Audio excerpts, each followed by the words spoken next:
I'm going to be making a steak. This is a cheap top round steak. It's not tender, but it's cheap.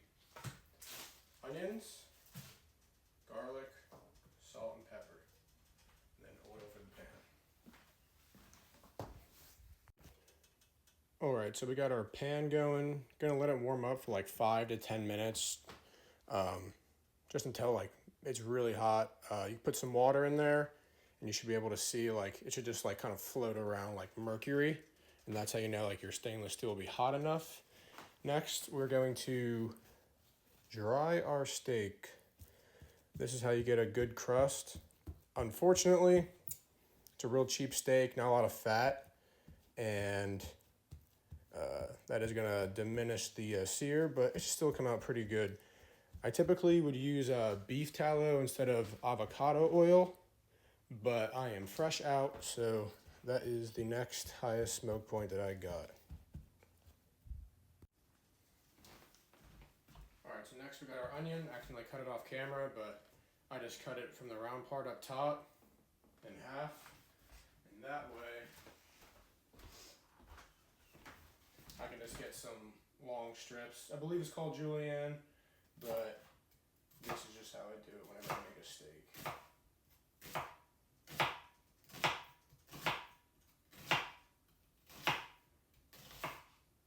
I'm not going to use all of it. I'm going to season this extremely generously with salt and pepper. It's a real thin steak, so I'm just going to put like a lot on this one side.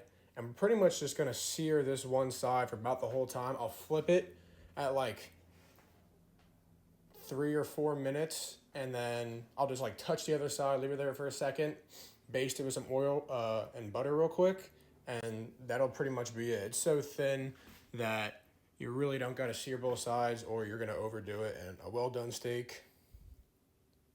On pepper on there, I'm just going to rub it in, spread it out evenly, and then it will be ready for the pan. We got our steak going. Just put it down 149, so we'll probably pull it off at 153, 54, just to get a real good sear on that side. I got this plate just to hold it down, just to make sure it doesn't fluff up anywhere.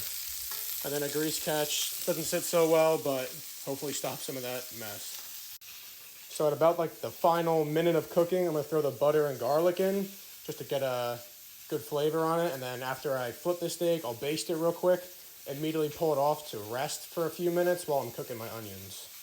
We got about 1 minute left, and then we're gonna flip this guy. Alright, we're gonna flip this, baste it real quick, and then immediately pull it off. Pretty solid sear, that's what I'm talking about.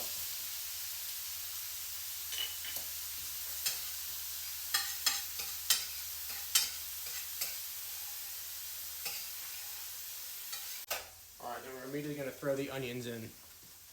Onions in, throw a little bit of salt in, a little more pepper. You can do pepper at the end if you like the raw pepper taste. It's kind of nice. And then just a little bit more oil. And if we got some serious stickage, we'll use a little bit of red wine or red wine vinegar to deglaze. Alright, so this is our onions after a couple minutes. They're almost done. First on camera, but whatever. Looks pretty burnt, but it's good. So I like my steak like medium rare to rare, so you get a lot of like the juices dripping out, so I got a couple of things to catch them. But we're just gonna let it sit until those onions are done, and then we're ready to slice it up. Alright, got it plated, everything up. It came out about medium. It was really hard to record and cook at the same time. It went a little longer, but came out pretty good.